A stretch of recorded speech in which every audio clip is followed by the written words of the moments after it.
इस कार्यक्रम के प्रायोजक हैं श्री निहाल चंद्र जी जैन, श्रीमती अचरज कुमारी जैन, श्री घेवर चंद्र जी जैन, श्रीमती कल्पना देवी जैन, श्रीमती सुनीता जैन, श्री विनय जैन, श्रीमती पूर्वी जैन, जयपुर, राजस्थान। माथुर संघ की उत्पत्ति दर्शन सार की 40 नंबर गाथा में देखिए। तत्तो दुसये दीति दे मधुराए माहुराण गुरुणाहो नामेण राम सेनो निपिच्छम वर्ण्यम तेण।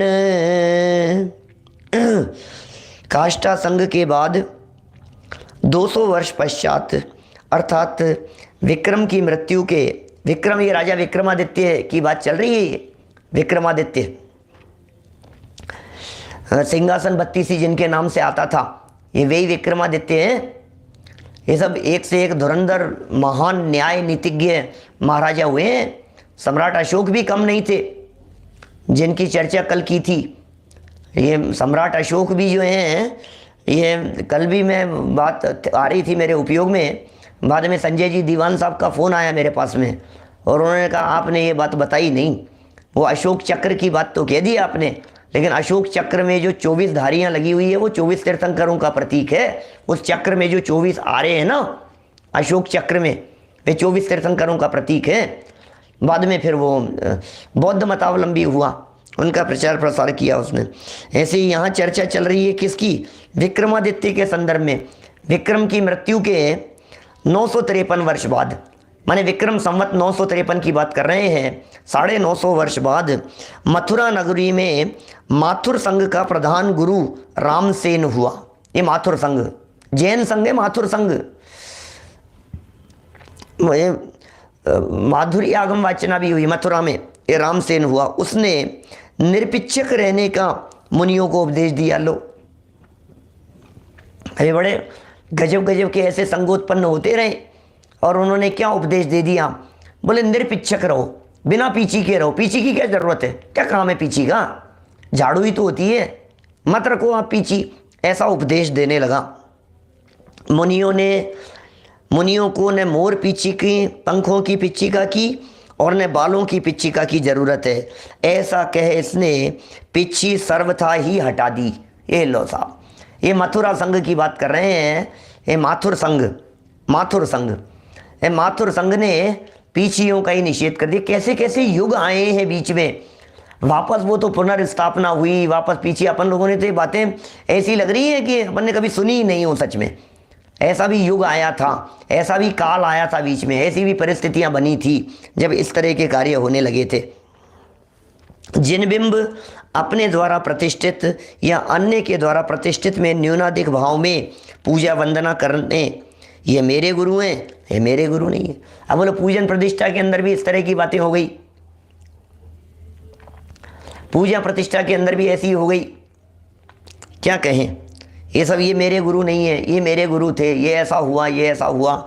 ऐसी जो चर्चाएं हैं, किसी को मानो किसी को नहीं मानो, ये शिष्यों के अंदर श्रावकों में स्नेह आदि रखने की बातें होगी, ये भी सब इन्हीं के द्वारा हैं।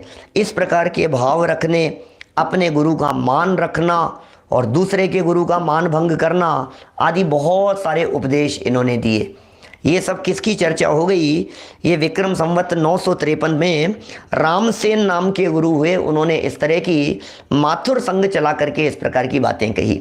विक्रमादित्य तो योग्य राजा थे, और जो विक्रम बेताल जो आता था सिंहासन 32 के नाम से, पहले कोई 31 साल पुरानी बातें होगी, बहुत टीवी पर एक सीरियल दूरदर्शन पर चला करता था, माने विक्रम बेताल।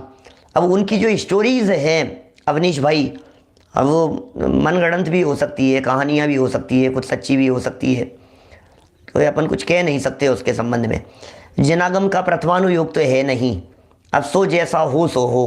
तो इस तरह से गुरुओं का मान भंग करना, अपने गुरु के मान को रखना और दूसरे के गुरु का मान भंग कर देना। नहीं, ये मेरे गुरु हैं भाई साहब, मेरे गुरु श्रेष्ठ हैं, मेरे गुरु श्रेष्ठ हैं, मेरे ही गुरु महान है, तुम्हारे गुरु में क्या दम है। इस तरह की भी प्रवृत्तियाँ बहुत चली हैं। चलिए, भिल्लक संघ की उत्पत्ति, ये कौन सा संघ है? भिल्लक संघ। अब ये दर्शन सार में लिखा है 1000 साल पहले, और विक्रम संवत 1800 के बारे में लिखा है। इसका मतलब ये चला होगा बीच में कोई इस तरह का संघ। आज से करीब 200 साल पुरानी बात है, ऐसा कोई संघ चल गया होगा।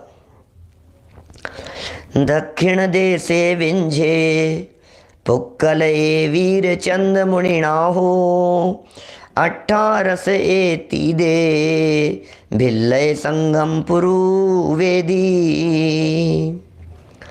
दक्षिण देश में विंध्य पर्वत के समीप पुष्कर नाम के ग्राम में वीरचंद नाम का मुनि पली विक्रम राजा की मृत्यु के 1800 वर्ष बीतने पर भिल्लक संघ को चलाएगा। इन फ्यूचर ऐसा होगा। अब विक्रमादित्य को मरे हुए 1800 वर्ष बीत चुके हैं। ये बातें दर्शन सार में लिखी है देवसेनाचार्य देव ने 1000 वर्ष पहले लगभग, माने वर्तमान समय से 1000 साल पहले ये बातें लिखी जा चुकी थी कि कोई एक ऐसा व्यक्ति होगा जो विक्रमादित्य के 1800 वर्ष बाद में होगा। तो आज के 200 वर्ष पहले कोई इस तरह का कोई संघ वाला कोई हुआ होगा, वीरचंद नाम का कोई मुनि हुआ होगा पुष्कर के समीप, पुष्कर गांव में, दक्षिण देश में विंध्य पर्वत के समीप पुष्कर नाम के गांव में वीरचंद नाम का कोई होगा। वह अपना एक जुदा गच्छ बनाकर जुदाई प्रतिक्रमण विधि बनाएगा, भिन्न क्रियाओं का उपदेश देगा और अर्णाचार वर्णाचार का विवाद खड़ा करेगा। इस तरह वह सच्चे जैन धर्म का नाश करेगा।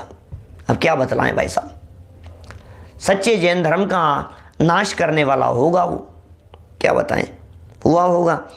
इन जैनाभाषियों के अलावा दिगंबरी रहने वाले, ओहो जैनाभाषी लोग हैं, इन जैनाभाषियों के अलावा दिगंबर ही रहने वाले इस जैन धर्म में शिथिलाचारी, उन्मार्गी साधु, विपरीत मार्गी और हैं, और भी बहुत सारे विपरीत मार्गी साधु हैं दिगंबर धर्म में जो जैनाभाषी हैं दिगंबर, रहते भी दिगंबर हैं, कपड़े लत्तों के बिना रहते हैं, दिगंबरत्व को धारण किए हुए रहते हैं, लेकिन है शिथिलाचारी, विपरीत मार्गी, उन्मार्गी हैं। उन्मार्गी माने विपरीत मार्ग का पोषण करने वाले हैं। उनका थोड़ा वर्णन करते हैं। ये पात्र दृष्टि से बहुत ही गिरे हुए हैं। इनको कैसा पात्र माने, इनको दिगंबर साधुओं की चर्चा कर रहे हैं, लिख रहे हैं महाराज, कहाँ कहाँ से प्रमाण दे रहे हैं।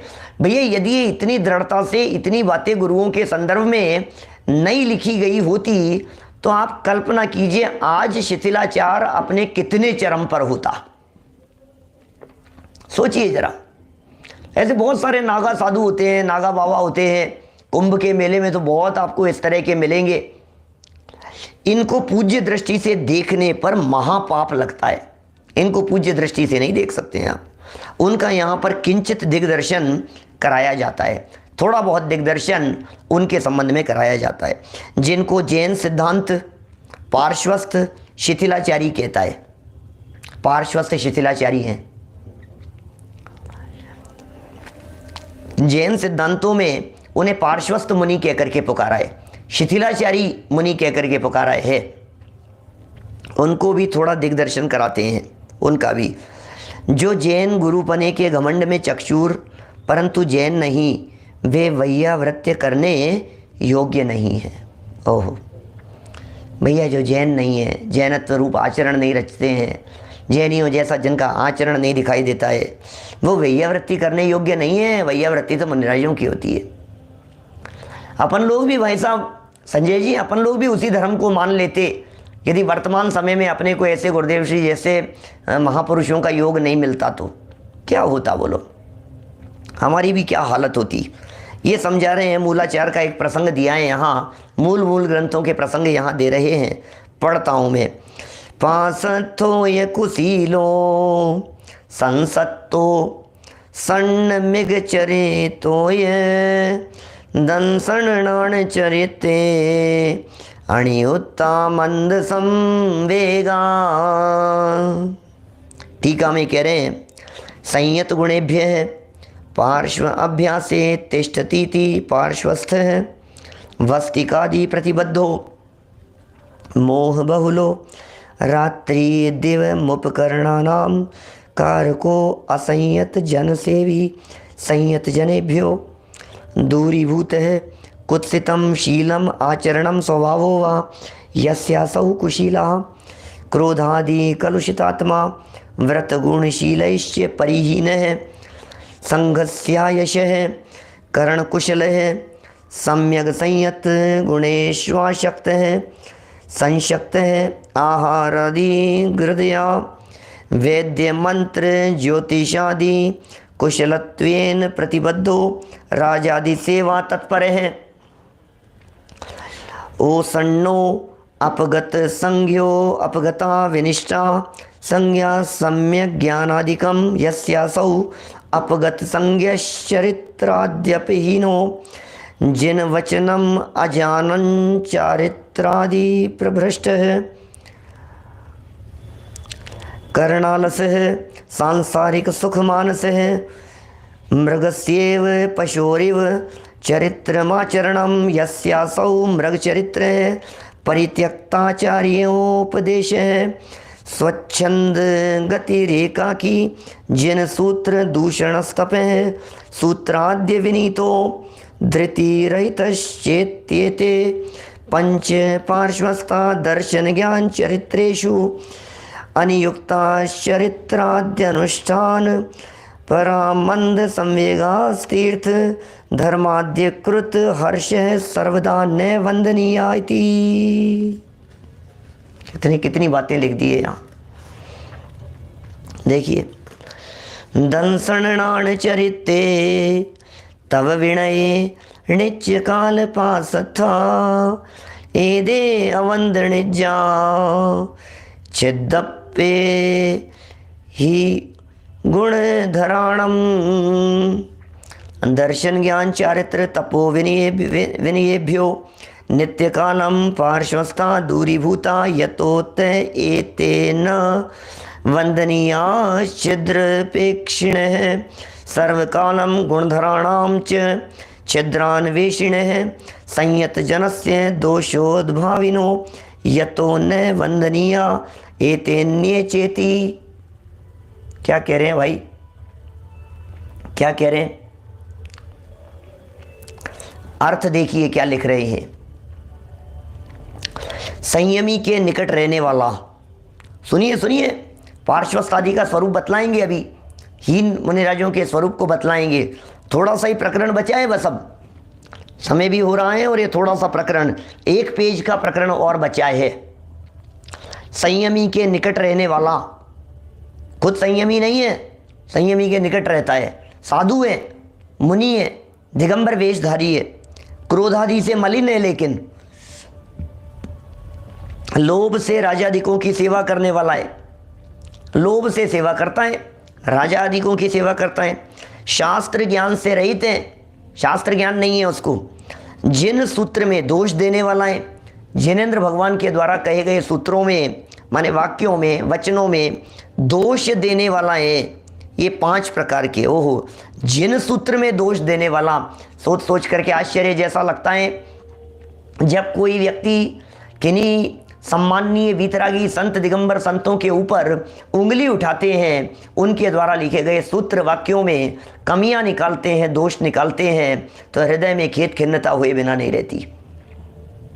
ऐसे उस समय में भी लोग होते होंगे, मूल आचार्यों की बातों के अंदर दोष निकाल रहे हैं, ये गलत है, ये गलत है, ये पढ़ने योग्य नहीं है, ये शास्त्र सही नहीं है। ऐसा कैसे कहा आपने? देखिए 5 प्रकार बतलाए हैं। पार्श्वस्थ, कुशील, संसक्त, ये भेद हैं उनके, अवसन्न और मृगचारी, ये 5 प्रकार के भेद उन साधुओं के बतलाए हैं जो हीन हो गए हैं, जिनका जीवन हीन हो गया है। इनका भेष दिगंबर जैसा होता है, परंतु अवगुणी होने से वंदनीय नहीं है। क्या वेश तो दिगंबर होगा इनका, देखने में तो ये दिगंबर दिखाई देंगे, दिगंबरचर्या जैसे दिखाई देंगे, लेकिन होंगे दिगंबरत्व का घात करने वाले, होंगे दिगंबरत्व को नुकसान पहुंचाने वाले। ये जो ऊपर बतलाए हैं ये कहने मात्र के साधु हैं, कहने के लिए साधु हैं, साधु थोड़ी ना है ये कोई। ये 5 प्रकार वाले कि साहब ये कौन होते हैं? ये पार्श्वस्थ कौन होते हैं, कुशील कौन होते हैं, संसक्त कौन है, अवसन्न कौन है, मृगचारी कौन है? बोले चिंता मत करो, नीचे बता रहे हैं। पांचों के बारे में एक एक डेढ़ डेढ़ लाइन में, दो दो लाइन में इन पांचों का स्वरूप बतलाएंगे। ये कौन है? पार्श्वस्थ से भी हीन साधु, जो साधु मात्र कहने के लिए सच में साधु नहीं है। दर्शन, ज्ञान, चारित्र, तप, विनय आदि से सदा काल दूर रहते हैं, इन सब चीज़ों से। संयमियों के सदा दोषों को देखने वाले, संयमियों के सदा दोषों को देखने वाले, हो संयमियों के दोषों को देखने वाले पार्श्वस्थ आदि हैं, इसलिए ये नमस्कार करने योग्य नहीं है। संयमियों के दोष देख रहे हैं, आप खुद भी संयमी हैं, खुद भी दिगंबर वेशधारी हैं, खुद भी दिगंबर मुद्राधारी हैं, लेकिन दोष देख रहे हैं, कमियां देख रहे हैं संयमियों की। तो जो संयमियों की कमियां देखते हैं वे खुद भी क्या संयमी होंगे, वे पार्श्वस्थ से भी हीन साधु कहलाते हैं। इन 5 प्रकार के साधुओं का खुलासा हम चारित्र सार में पृष्ठ 63 पर वार्तिक में इस प्रकार है। चारित्र सार नाम के ग्रंथ में इन पांचों के संदर्भ में, पांचों प्रकार के भ्रष्ट साधुओं के संदर्भ में जो बातें कही गई है उन्हें यहाँ आपके बीच में पढ़ करके सुनाते हैं। पार्श्वस्थ कौन होते हैं? पार्श्वस्थ, पार्श्वस्थ माने समीप रहने वाले। बस पार्श्व माने बराबर होता है ना, बगल में, पार्श्व भाग में, पीछे की तरफ, बगल में, आगे पीछे, दूसरी तरफ, दूसरी साइड में। और स्थ, पार्श्व माने बगल, पार्श्व भाग में, और पार्श्वस्थ पार्श्व में रहने वाले, पास में रहने वाले। देखिए कौन है? तत्र या वस्तिषु प्रतिबद्धोपकरणोपजीवी च श्रमणानां पार्श्वे तिष्ठति स पार्श्वस्थ। अर्थ, वस्तिका के विषय प्रतिबद्ध कहिए, अपना कर रहे हैं, लो वस्तिका के प्रति प्रतिबद्ध हो गए हैं, वे पार्श्वस्थ की बात कर रहे हैं। ऐसा भी कह सकते हैं, मुनिराजों के समीप रह रहे हैं, साधुओं के समीप रह रहे हैं, ऐसा भी कह सकते हैं। जंगल के समीप रह रहे हैं, ऐसा भी कह सकते हैं। क्योंकि ये सब देव सेनाचारी जो है ना, गुणभद्र स्वामी, जिनका भी नाम उल्लेख किया था आत्मानुशासन के रूप में, वे कहते हैं नगर के समीप आप आकर के रहने लग गए, ये पार्श्वस्थ कहलाएंगे। और उपकरणों का संग्रह करने लग गए। अब अभी तो ये पीछियाँ ज़्यादा मिल रही है, मोर के पंख ज़्यादा मिल रहे हैं, एक काम करो, एक की जगह 2 पीछी बना लो, फिर आगे काम आ जाएगी। ऐसी संग्रह वृत्ति, उनको सुधारे, उपकरण वगैरह को सुधारे, उनसे आजीविका करें, तथा महामुनियों के पास में रहे, मुनिराजों के पास में रहने लगे, सो पार्श्वस्थ हैं। ऐसे मुनिराजों को पार्श्वस्थ मुनिराज कहेंगे। फिर कुशील मुनिराज कौन है? ये कुशील कोई कुशील पाप के अर्थ में नहीं है, ये कुशील का अर्थ ये है जो मलिन है, जिनका शील क्रोधादि कषायों की वजह से मलिनता को प्राप्त हो गया है, वे कुशील कहलाते हैं। क्रोधादि कषाय कलुषतात्मा व्रतगुणशीलई परिहीन है, संघस्या विनयकारी कुशील है। अर्थ, क्रोधादि कषाय कर मलिन है आत्मा, क्रोधादि कषाय कर मलिन है आत्मा, जिनकी आत्मा मलिन है क्रोधादि कषायों की वजह से, और मूल गुण तथा उत्तर गुण और शील के समस्त भेदनी कर रहित, न मूल गुणों का पालन करते हैं, न उत्तर गुणों का पालन करते हैं, न शील के समस्त भेदों का पालन करते हैं। संघ का अभिनय करने वाले ही कुशील हैं। ये संघ का अभिनय करते हैं, ये संघ का अपमान करते हैं। रहते होंगे संघ में, पार्श्वस्थ की तरह संघ के नज़दीक रहते होंगे, हैं दिगंबर वेशधारी, है मुनि मुद्राधारी, देखने में तो बिल्कुल स्पष्ट लगता है, अरे ये तो मुनि है, अरे तो अपने साधु हैं, ये तो अपने साधु हैं। तो देखने वाला व्यक्ति धोखे में आ जावे, ऐसा यहाँ कह रहे हैं। फिर देखिए संसक्त, संसक्त कैसे कहेंगे? बोले वैद्य मंत्र ज्योतिष कोपजीवी राजादि सेवक है, संसक्त है। ओ हो क्या कह रहे हैं? वैद्य मंत्र ज्योतिष कोपजीवी राजादि सेवक है, संसक्त हैं। होते हैं क्या इस तरह के मुनि महाराज? ऐसे मुनि महाराज होते हैं क्या जो मंत्र तंत्र में लगे रहते हैं? ऐसे मुनि महाराज होते हैं क्या जो ज्योतिष विद्या वगैरह में लगे रहते हैं? ऐसे होते हैं क्या जो आजीविका के अंदर लगे रहते हैं? ऐसे होते हैं क्या जो राजाधिकों की सेवा में लगे रहते हैं? ऐसे महाराज हैं? सोचिए जरा, माने तंत्र मंत्र विद्या आडंबर टोना टाटका दाबीज इन चीज़ों में जो लगे रहते हैं, और जगत के जीव भोले बेचारे, उन्हें लगता है कि और महाराज ने अपने हाथ से मेरे हाथ में कलावा बांध दिया तो बस धन्य हो गया मैं तो। उन्होंने अपने हाथ से बांधा है। उन्होंने कैसे वात्सल्य बांटते हैं भाई, वात्सल्य की मूर्ति दिखाई देते हैं भैया। वैद्य, वे वैद्य जी हैं, वैद्य विद्या और मंत्र विद्या, मंत्र विद्या की पारंगत है। तुम्हें मंत्र तंत्र से क्या लेना देना, क्या काम है, क्या झमेले? मंत्र तंत्रों में क्या उलझते हो बतलाओ? दुनिया में कोई मंत्र ऐसा नहीं है जो मंत्र आत्म सिद्धि करा देने में समर्थ हो। दुनिया में कोई मंत्र ऐसा नहीं है जो मंत्र इस जीव को मुक्ति की प्राप्ति करा देवे। दुनिया में कोई मंत्र ऐसा नहीं है जिस मंत्र के जाप करने से मोक्ष की प्राप्ति हो जावे। दुनिया में कोई ग्रंथ मंत्र ऐसा नहीं है जिस मंत्र की साधना करने से आत्मोन्नति हो। दुनिया में कोई मंत्र ऐसा नहीं है जिस मंत्र की साधना और सिद्धि करने से अतीन्द्रिय आनंद का रसास्वादन हो। ऐसे कोई मंत्र मिलेंगे क्या? दुनिया में जितने भी मंत्र मिलेंगे वो सब लौकिक चीज़ों के लिए मिलेंगे। होते हैं मंत्र, मैं मानता हूँ, मैं मंत्रों का विरोधी नहीं हूँ, मंत्र बहुत होते हैं, लेकिन उन मंत्रों का प्रयोग किस लिए? आपको क्या चाहिए? मंत्रों का प्रयोग करके आपने किसी को वश में कर लिया, वश में कर लिया साहब, वशीकरण मंत्र है साहब, ये वशीभूत हो गए अपने, फिर क्या साधोगे आप? उससे क्या सिद्धि होगी? मंत्रों का प्रयोग करके आप क्या हासिल करना चाहते हो ये तो बतलाओ। क्या ये सिद्ध हो गया, ये प्रयोजन की सिद्धि हो गई, इससे सम्मान हो गया, इससे ऐसा काम हो गया, उससे ऐसा हो गया। अरे भाई क्या बतलाएं आपको? न वैद्य विद्या वाले, न मंत्र विद्या वाले, न ज्योतिष विद्या से आजीविका करने वाले, जो ज्योतिष विद्या, मंत्र विद्या, वैद्य विद्या आदि से जीविका करने वाले तथा राजाधिकों की सेवा करते हैं सो संसक्त हैं। ये सब भ्रष्ट साधुओं की चर्चाएं चल रही है, हीन साधुओं की चर्चाएं चल रही है। राजाधिकों की सेवा करने लग जाए, राजा की सेवा करने लग जाए, क्या कहें? अवसन्न, देखिए 485 नंबर पेज पर, अवसन्न जिन वचना अनभिज्ञो मुक्त चारित्र भारो ज्ञानाचरण भ्रष्ट है करणालसोवसन्न है। जिन वचन को नहीं जानने वाला, अरे राम क्या करें, जिनेंद्र भगवान के वचनों से पता नहीं है क्या? जिनेंद्र भगवान के वचनों को नहीं जानने वाला, छोड़ दिया है चारित्र, जिसने चारित्र छोड़ दिया है, ज्ञानाचरण से भ्रष्ट है, ज्ञान और आचरण से जो भ्रष्ट हो गए हैं, अनादि शुभोपयोग के करने में आलसी हैं, वे अवसन्न जानो, उन्हें अवसन्न कह करके पुकारा गया है। शुभाचरण अनादि काल से उसको करने में आलसी हैं, प्रमादी हैं, शुभाचरण में अटक गए हैं या शुभाचरण भी नहीं कर रहे हैं, शुभाचरण से भी दूर हो गए हैं, ऐसे अवसन्न जानो। चलिए मृगचारी कौन है? अंतिम भेद पढ़ते हैं। मृगचारी कौन है?